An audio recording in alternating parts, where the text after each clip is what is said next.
Right now, the average American with a mortgage owes about $258,000.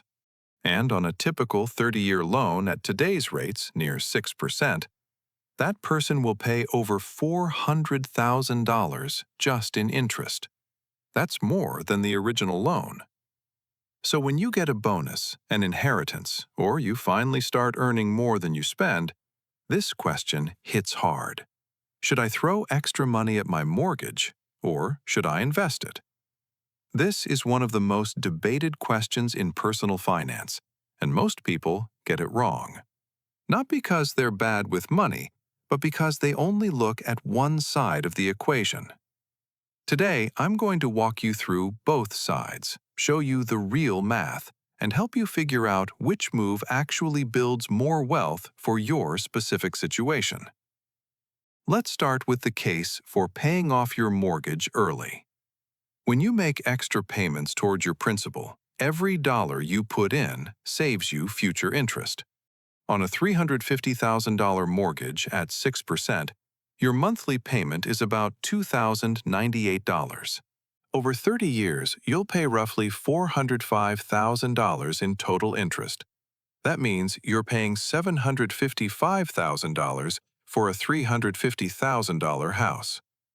Now, if you add just $500 a month to your payment, you cut roughly 11 years off your loan and save over $150,000 in interest. And here's the part people overlook. That savings is guaranteed.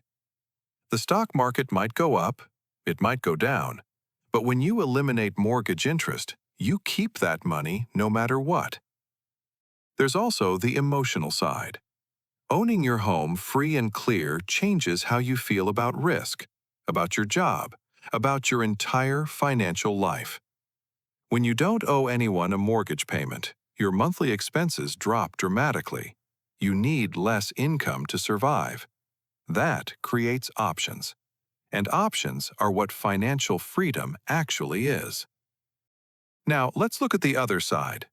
Historically, the S&P 500 has returned roughly 10% per year on average over the long run.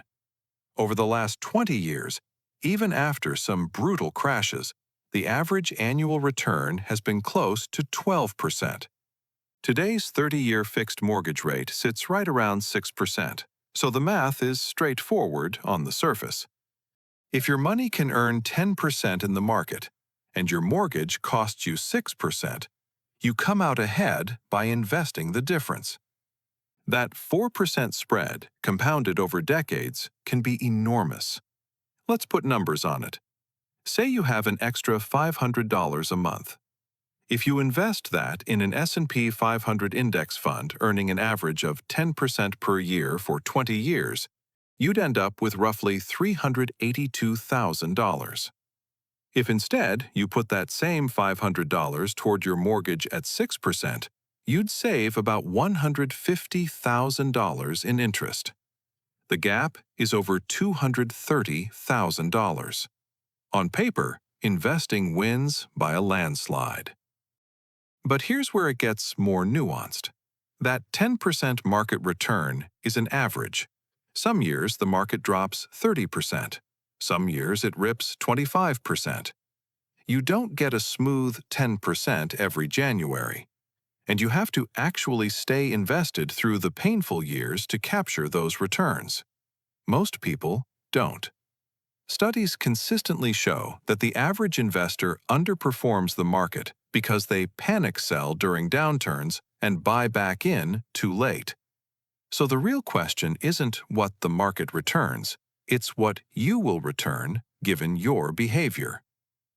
Now, let's talk about taxes, because this changes the math more than most people realize. The mortgage interest deduction is still available if you itemize. But here's the thing. The standard deduction for 2026 is $16,100 for single filers and $32,200 for married couples filing jointly.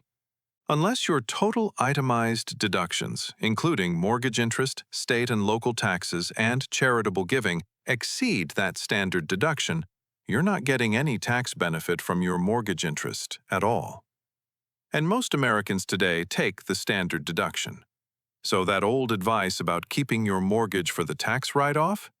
For a lot of people, it no longer applies. On the investment side, if you're investing in a tax-advantaged account like a 401k or Roth IRA, your gains grow tax-free or tax-deferred. That makes the investing option even more powerful. If your employer matches your 401k contributions, that's an instant 50% or 100% return on your money before the market even does anything. So before you put a single extra dollar toward your mortgage, make sure you're capturing every dollar of employer match. That's the highest guaranteed return you'll find anywhere. Here's a simple framework. If your mortgage rate is under 4%, invest aggressively. At that rate, your mortgage is basically cheap money. Inflation alone is doing part of the work for you. If your rate is above 7%, lean heavily toward paying it down. That's a high hurdle for investments to consistently beat after taxes and fees. If your rate is between 4% and 7%, and that's where most people sit right now, you don't have to choose just one. Split it. Put some extra toward the mortgage and invest the rest. But before you do any of this, get your financial foundation solid first. Build an emergency fund of 3 to 6 months of expenses in a high-yield savings account, which right now pays around 4%. Pay off all high-interest debt, especially credit cards charging 20% or more. Max out your employer's 401k match. Those 3 steps come before the mortgage versus investing question even enters the picture. There's one more thing worth mentioning: liquidity. When you put extra money into your mortgage, that cash is locked inside your home. You can't easily access it if you lose your job, have a medical emergency, or find an incredible investment opportunity. If you invest in a brokerage account, you can sell and have your money within days. That flexibility has real value, especially if you're younger and your life might change in ways you can't predict yet. The bottom line is this: paying off your mortgage early gives you guaranteed savings, emotional peace, and lower monthly expenses. Investing gives you higher potential returns, liquidity, and the power of compounding over time. The best move depends on your interest rate, your tax situation, your risk tolerance, and, honestly, how well you sleep at night. Don't let anyone tell you there's only one right answer. The smartest thing you can do is stop debating and start doing both. Even a small extra mortgage payment combined with consistent investing will put you miles ahead of someone who does neither. If you found this valuable, hit that subscribe button and turn on notifications. Thanks for watching, and I'll see you in the next one.